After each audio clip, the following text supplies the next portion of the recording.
inflections in shape.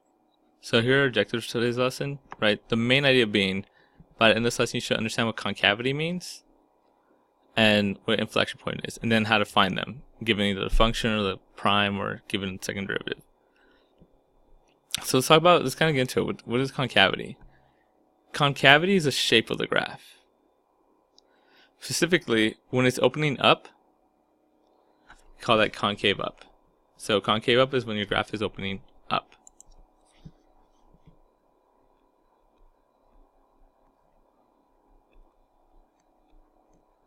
On interval, so you can kind of see here, right? So it's opening up on interval. Concave down is when it's opening down. Sorry, when it's facing down.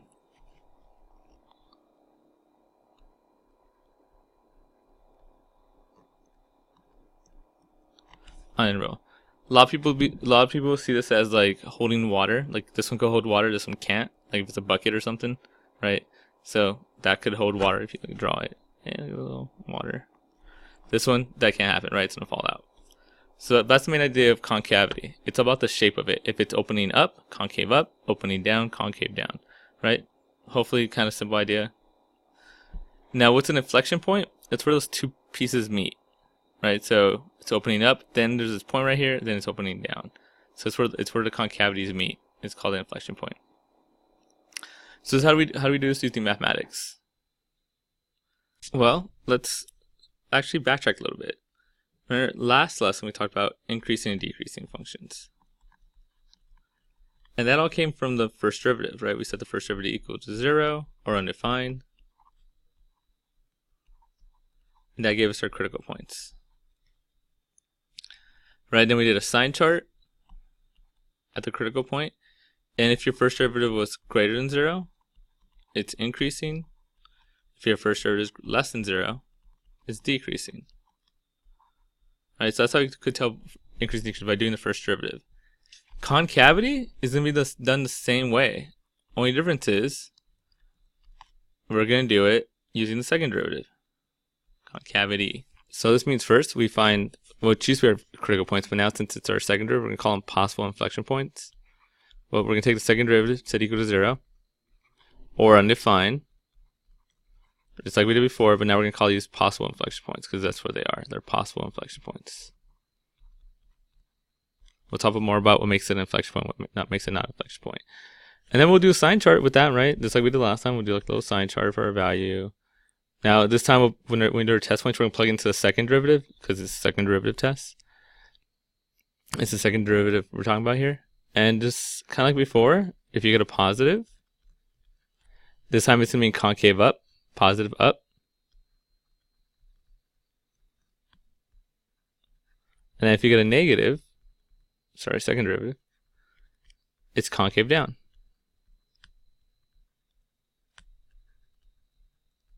Right? So it's very similar to what we did last time.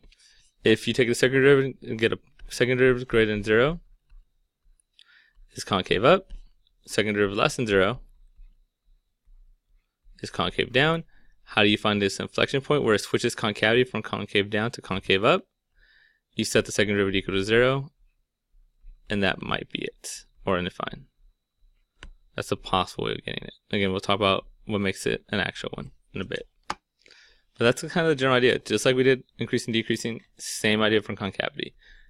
Set the second derivative equal to 0 to find the possible inflection points, and then do a sign chart: positive concave up, negative concave down. So let's look at it more from a graph standpoint. Right. So looking at this graph here, let's look at this. Let's try to figure out where the concavities or inflection points are. Right here, see how it's opening down? That's concave down. So just like when we did increasing and decreasing, we'll say from that point to that point, from 0 to A, concave down. And then it kind of switches and it starts curving up, curving down right here. So another concave down from here to here. And then curving up. So those are my concave downs. Where it opens up is concave up. So see right here, it's opening up, concave up. Then it stops, it opens up again. So I have concave up from A to B, and concave up from B to C. Then right here, from D to infinity, also concave up. Now let's look at these points. So an inflection point is when your second derivative equals 0 or undefined. Second derivative, I gotta get used to that. Or undefined. And there's a sign change and the values in your domain. We'll talk about that in a bit. And your point of concavity is in the domain. So let's talk about that. So there needs to be a sign change. So look at here. You go from concave down, which would be like a negative, to concave up, which would be a positive. That's an inflection point. You switch signs. So inflection point. At A, and then wherever you plug it in at, A, FA. See how here, though, concave up, plus, concave up. It didn't switch signs. It didn't switch concavity. That's not an inflection point. It's cusp. So, not an inflection point. Over here, it went from concave up to concave down. That normally would be an inflection point, but one of the things is you have to be in the domain. See how there's like no value there? If I try to plug my C into my original equation, I would get nothing. It wouldn't work. You get no solution. So that's actually not that's not an inflection point because your A has to be in the domain. And then right here, you went from concave down to concave up. You switch. That's an inflection point. If you're doing a sign chart, this would be a positive. Sorry, this would be a negative because it's opening down, and that'd be a positive. So that's how you get an inflection point. Second derivative has to set equal to 0 or undefined, and you have to get a sign change. And then also, if you plug it back in, it has to work, right? In this case, I'll get a sign change, but if I plugged it back into my function, I wouldn't get a value. There would be no solution. So it has to be a sign change, and it has to work when you plug it back in. Okay, let's talk about formally how we do this. Right, just like last time. Right, first step we're gonna do is find all zeros where f double prime of 0 is equal to 0 and define. Right, these are my possible inflection points. Very important, possible. Right, to make an inflection point, it has to be a sign change and stuff. Part 2, plot. Right, we're gonna do a sign chart. So once you get your possible points, you do a little sign chart. We're gonna do little intervals and stuff. Pick a test point each side. And again, I can't stress this enough. We're doing the second derivative, right? This concavity is all about the second derivative. So we're going to plug our test points into the second derivative. Right? And like we talked before, if you get a positive, concave up. If you get a negative, concave down. And then again, if concavity changes between from the interval A to B, AC to CB, then we call that an inflection point. Right, so if you have, let's say we have a little thing here. I do A, B, C, and let's say plus, minus, minus, plus. My inflection point would be here because I switched from positive to negative. That's an inflection point. That would be A, then whatever it is after I plug it in. B would not be an inflection point. It went from negative to negative. Didn't switch signs, so not an inflection point. C would be. You switch signs. Yeah, I would check when I plug C back into the function that it works, but if it does, still an inflection point. I don't care if I got it from undefined. Still an inflection point. So that'll be an inflection point too. Just gotta make sure when I plug it in, it works. But that's how you find concavity, right? Second derivative equals 0 or undefined. Get your critical points. In this case, we're gonna call them possible inflection points. Do a sign chart. If it actually happens to switch signs, then it's an inflection point. As long as you plug it in, it still works. And anywhere it's positive is concave up, negative is concave down. So, next up, let's do an example. So here we go. Find the points of inflection of f of x equals 3x to the 5th minus 5x to the 4th plus 1. So, first, then determine concavity. Right, first, the second derivative. Right, so f prime of x, the first derivative, 15x to the 4th minus 20x cubed, 1 goes away.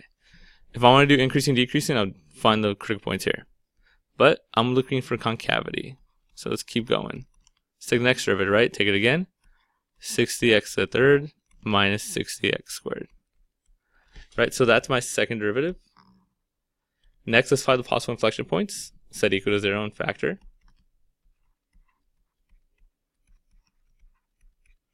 And notice they all have an x squared and a 60. We'll miss the 60. That'd be embarrassing. So 60x squared, x minus 1. Split it. 60 x squared equals 0, x minus 1 equals 0. People freak out with this. I don't understand why. Guys, if there's nothing, if it's a monomial, just an x with nothing else like plus or minus, it's going to be 0. Divide by 60, x squared equals 0. Square root it, x equals 0. Every single time. Over here, see, there's a plus. Add it to both sides, x equals 1. So again, these are my possible inflection points. I'm not sure if they're inflection points. I gotta see if there's a sign change. And I gotta see if I plug it back in if it works. So, still a sign chart. We got 0, we got 1. Just like before I start, let's do a little interval here. This would be negative infinity to 0. This would be 0 to 1. This will be 1 to infinity. Right, so these are my concavities. Concave up, concave down. Just don't know which one yet. So, next step, let's pick test points. Negative 1. This kind of sucks. 1/2. So 1/2. And then let's say 2. Now again, it doesn't matter if you plug it into here or here. Now remember, a lot of the times you're not going to have a calculator to do this. So you got to learn how to start doing it without a calculator. And the key thing is, all you care about is the sign. That's why I like to use this one right here. Right? If I use 60 x squared x minus 1, hope you guys notice that right here, that's a squared, which means it's never going to be negative. It's always positive. So this right here is always positive. I just got to worry about this side, right? I really just got to plug into this thing, because if that's negative, then a positive times a negative is a negative, right? Good old grammar school rules. And if that's a positive, then a positive times a positive is a positive, right? So that's all you have to do is worry about the sign change here. So let's look at this one, right? Again, I know outside is going to be positive from that, because it's squared, automatically positive. Let's plug a negative 1 in. I'm going to get negative 1 minus 1, which is negative 2. A positive times a negative is a negative. So that's concave down. Let's look at 1/2, right? I know the outside's a positive. I'm going to plug 1/2 in. 1/2 minus 1. Well, 1/2 minus 1 is a negative still, because it's a negative 1/2. That positive times a negative is a negative. So that's also concave down. So concave down, concave down. So no inflection point, because I didn't get a sign change. And then let's plug in 2. Again, I know the outside is a positive. Plug it in there. 2 minus 1 is 1, which is a positive. So positive times positive, positive.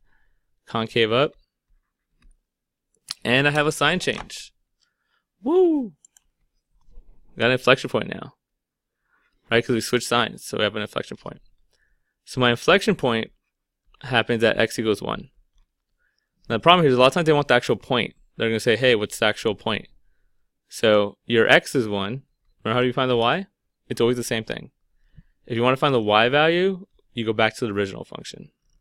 Right? It's a point on the function, so you have to plug it in there.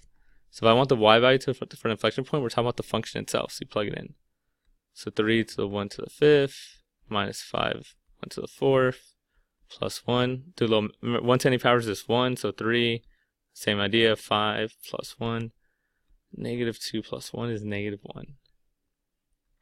So that's my inflection point, 1, negative 1, if they want the actual point. Sometimes they just want the x value, sometimes they're jerks and they want the actual point. So you gotta live with it. Right, so that's my point. If I want concavity, I have it right here. I can rewrite it to make it a little nicer for you guys.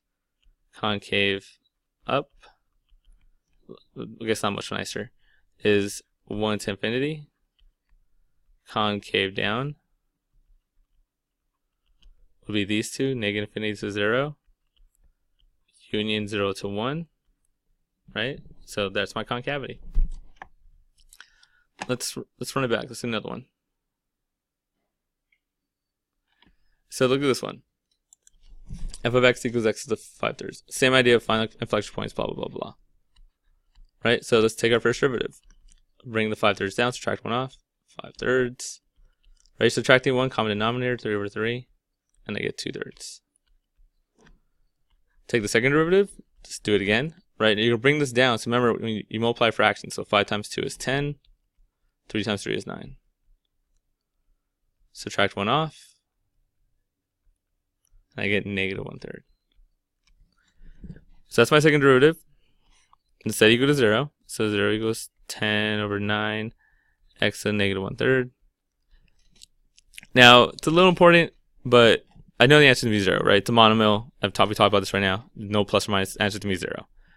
But let's keep in mind, I do want you to notice that, let me flip that it's not a 0 from it's from it equaling 0, it's actually from undefined. Because if you flip that, because it's a negative, you get this. 10 over 9 x to 1/3. So there actually isn't no where the derivative equals 0. It's actually just undefined because it's on the bottom. So if we were solving this, 9x to 1/3 equals 0. Again, still going to be 0 because you divide by 9 and take third power both sides.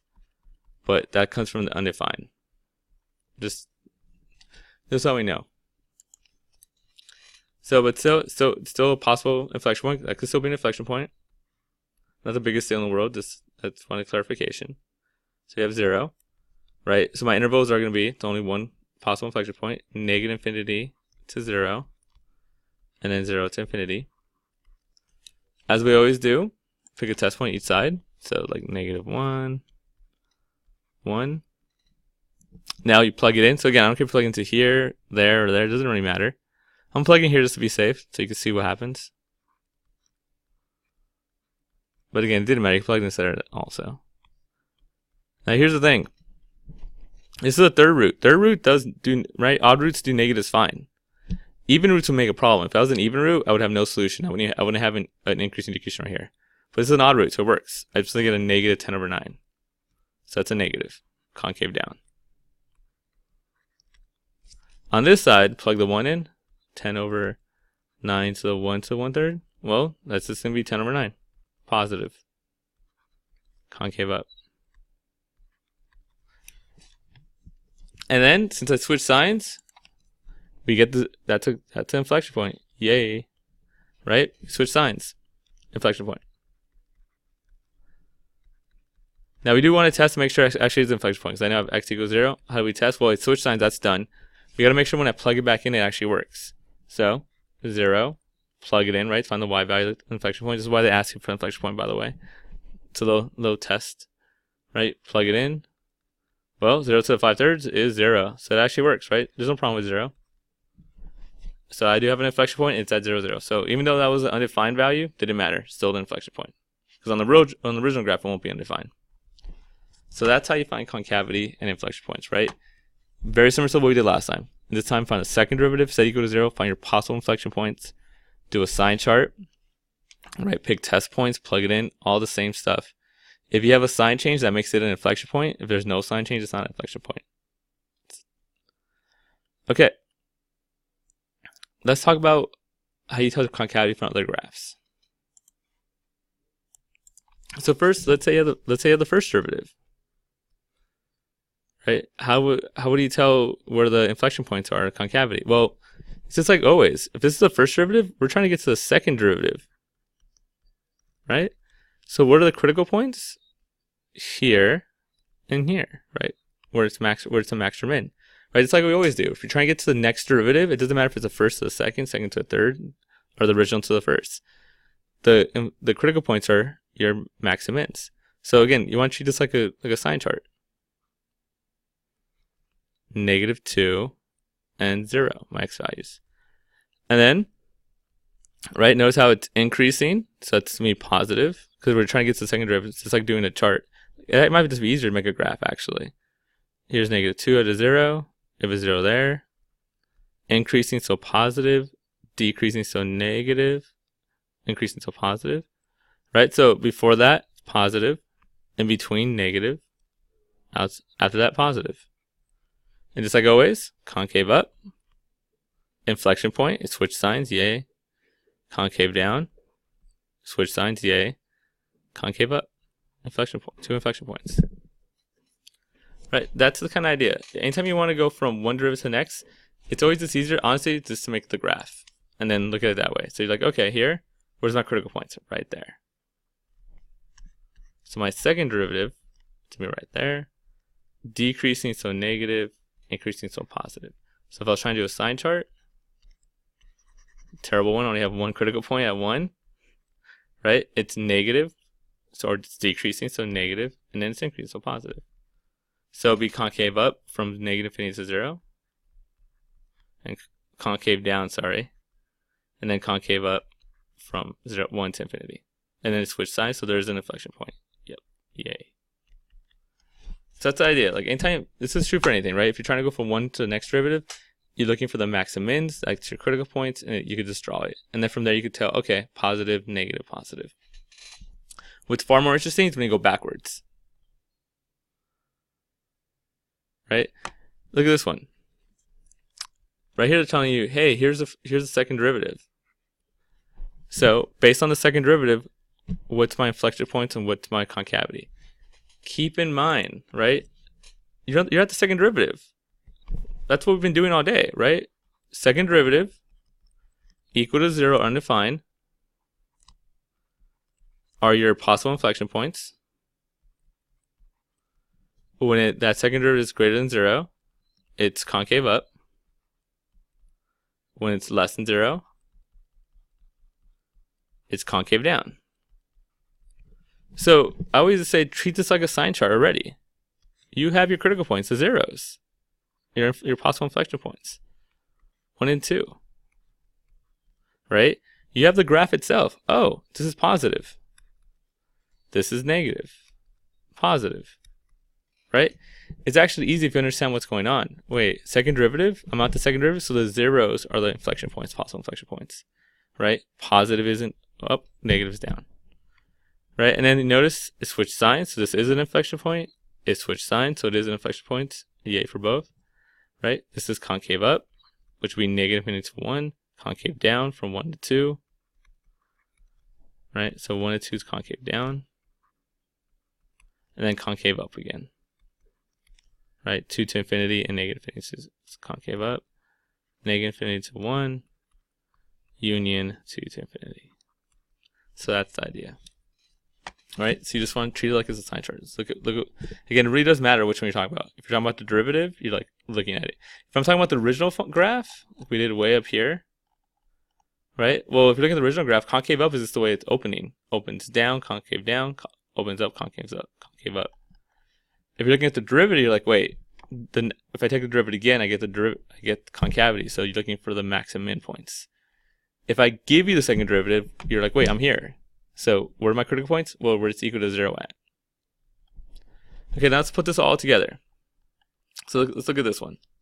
This is one that looks hard if you're not, but if you understand what each thing does, then it's actually not bad at all. Right? So here's my f of x. It wants me to fill out each of this little table here with f prime of x. Is it positive, negative, or 0? F of x, f prime of x, and f double prime. The key here is, what does this thing mean? Right? When you're talking about f of x, you just look at the graph.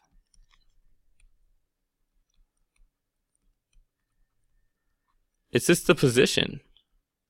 Right? Look at a here. A is positive. It's above the graph. Right? If you're above the graph, you're positive. You're below, you're negative. If you're on the line, you're 0.